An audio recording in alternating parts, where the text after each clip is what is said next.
And we are just kind of chilling because it turns out I've got shingles and I've got them on my face. I am completely blindsided by shingles. This is like, boom, comet falling out of the sky. Surprise. Had no idea.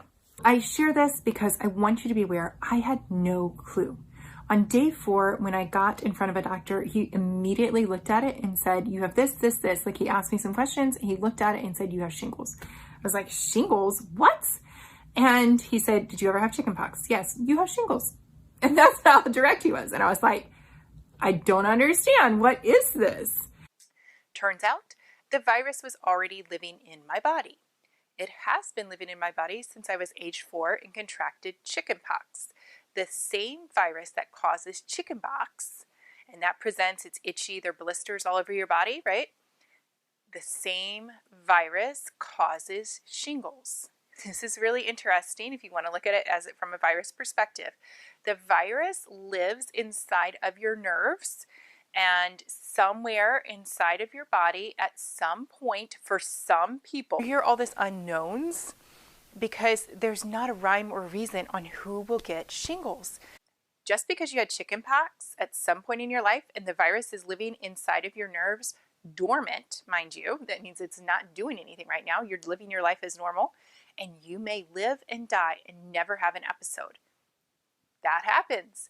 But for some people, me included now, shingles does pop up and present. That virus that's living dormant in your nerves all of a sudden gets activated and comes up to the surface, and it comes out on your skin first as a red rash, and then it appears and it's just a blister. So this is shingles. This is what it looks like up close. Ooh. In person, you can see there are blisters. You can see some starting on my chin, and I've got a new one on my chest and up here in my hairline. But this, when it's been around for a while, it starts to get scabby. It cracks very easily because of the location where it's at. It's been a big challenge to try not to blow my nose, to take really tiny bites, to drink and talk very tiny. Yeah, so this is what it is. Friday, a week ago, when this happened, I had a zit that popped up down here, and I just thought it was because I was hormonal. I was going through my period. I was like, okay, I got a zit. But then I got a little redness above my lip, and by the end of the day, it had turned into a big scab. And I was like, this is the weirdest zit I've ever seen. But then its behavior within the first 24 hours was so bizarre. It was oozing, and it wasn't like a pus like came out of a zit. It was not that thick. It's more like a liquid. And it kept scabbing, but because it was staying so moist, the scab would easily come off.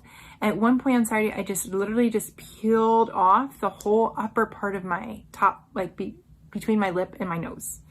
It was like, and it didn't even hurt. It was so super moist. It all just came off. I can't understand that, y'all. That is what that is. These are the blisters that present, and they don't just one like zits, like they actually pop up on top of each other. So I have blisters on top of blisters. Blisters so easily pop. When they do, the ooze that comes out of that, if that gets to somebody, it can spread the virus and that person could get chickenpox. Not shingles, but chickenpox if they have not had the vaccination or if they have not already had it. That's not a guarantee they're not going to get it, but those help. Although a lot of the attention goes towards older people getting shingles, this virus, once again, is living in you. And a lot of us, when we did have chickenpox, had it as children. So that means it's available and present to pop up at any point in life. So what I've learned in my research is, one, yes, as you're older and your immune system is weakening, potentially you could get shingles and that could present. However, if your immune system is compromised at some point in your life, it's possible that you could get shingles at any age. So all the information I'm giving you is just what I'm regurgitating from what I have learned. I am in no way qualified to give you medical advice. Just forewarning. You knew that, but just so it's said. So I'm telling you this so you can be aware. Shingles presents first as a red rash and then turns into blisters. Mine went very quickly. Mine are continuing to grow. I've heard that shingles on average is 2 to 3 weeks. 2 to 3 weeks. Yep. Can't even really rationalize what that looks like on one weekend, and it's intensifying. So we shall see how much it spreads in that amount of time. Some people go for months. Some people experience paralysis, intense pain, complications. There's a lot. And it's a virus. So there's nothing you can do to hurry it along or make it go away. There is an antiviral drug that they like you to take within the first 72 hours of presenting. I'm taking the antiviral. I don't know if it's going to do anything. It said it's supposed to help minimize the pain, and I've not been in intense pain, so maybe it is working in that regard, but it is still growing because as far as I'm concerned and understand, like there's not much we can do to tackle the virus itself. It's just a virus and you have to let it run its course in your body. Thankfully, most people only get shingles one time and it doesn't come back again. Sadly, people do experience phantom pain after the shingles go away. They still experience itching, burning, and pain sensation in the spot where the shingles lived on. There could also be scarring, which we are also going to hope that does not happen. So we shall see where this goes. It does exhaust your immune system, which can make you feel very tired. That has been the case for me. I've struggled to make it through a normal day without having to take at least a brief little nap to kind of rejuvenate my body. I share all of this, give you some insight into what shingles is, but be aware. I wasn't aware, so I didn't know how to get diagnosed right away and get on the antiviral medicine. I also was unaware of all the symptoms and how to protect myself. And although there's really not a rhyme or reason, there's nothing you can necessarily do to prevent it from happening. The thing that you should be aware of is, once again, going back to if you're older, if you have immune compromised immune system, or if you're under stress. So for me, I was compartmentalizing a lot of personal stress. Business-wise, I'm doing a lot, but I'm enjoying that. But there was some personal stress, and I was like, I just don't have time to process this. I'm not wanting this to be happening right now. Why is this happening? Which that's a whole nother video conversation. But I was like, okay, resolve this as quickly as possible. Now close that door. Like, let's jam that door shut in my mind, and let's not deal with that. Y'all, I am a life coach. I should definitely be knowing better. I was even seeking out coaching, but I was talking about the issue. I was talking about how I wanted to move on from that, and instead of just dealing with where I'm at, just allowing myself to be there and process that. And that's one of the first steps. But y'all, even though I was doing this, even though I know better and I help my clients through this, like I was just not putting myself out there. I just wanted to move on and close that door. Apparently my body was not okay with that. It was a huge doozy of an issue that I just wanted to close the door on and move forward. That stress was living in my life. I just kept moving forward, doing other things, staying really busy, staying focused on other stuff. Despite doing self-care like through yoga and swimming and eating well, just wasn't enough. And I really, medical science cannot discount what I'm about to say. I really believe that the shingles was activated, because it's living dormant. That virus is living dormant in your body if you've ever had chickenpox. For some people, it's never going to show up. I believe in me, it was activated because this is a response to the stress that I had in my life.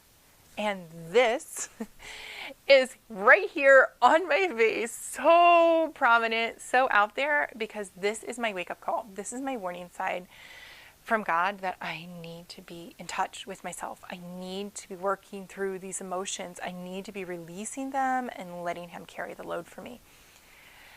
And I just have not. And that's big and that's heavy, and I'm working through what that means. And that, my friend, is my warning to you. Like, how can you learn from my shingles so you don't have to have your own, or have something else that comes up for you? How can you work on addressing your stress? How can you work on processing it instead of just trying to block it, to shut it off, to hide it, to compartmentalize it? Like, you label it however you want to. I'm a great compartmentalizer when it comes to stress. I'm really good at just pushing it down and keep moving forward. But that's not healthy. And it's caught up with me. And I want to use this as a wake-up sign for you. So if you're watching this today because you're trying to learn what shingles is, like, be aware of the warning signs and be aware of how you can be taking care of your body so you can prevent it from happening. If you have shingles, like, my blessings go out to you, because I know like how challenging this can be, and it presents for different people in different ways. And just take care of yourself as well and deal with any issues so that you can work through this. I'm not going to fight the virus being in my body. I'm accepting it for being there. I'm thankful that I have this wake-up call and it didn't have to get to something more serious. And we will see how that continues to process through my body. But I am going to be believing and manifesting that this will alleviate itself without too many complications and without lingering for months, because I am willing to work right now in the moment, working through this stress, processing this, taking care of my mind and my body and my spirit so that I can be better aligned. I can be healthier and more in tune and at peace with myself. That is my challenge for you. How can you do that for yourself?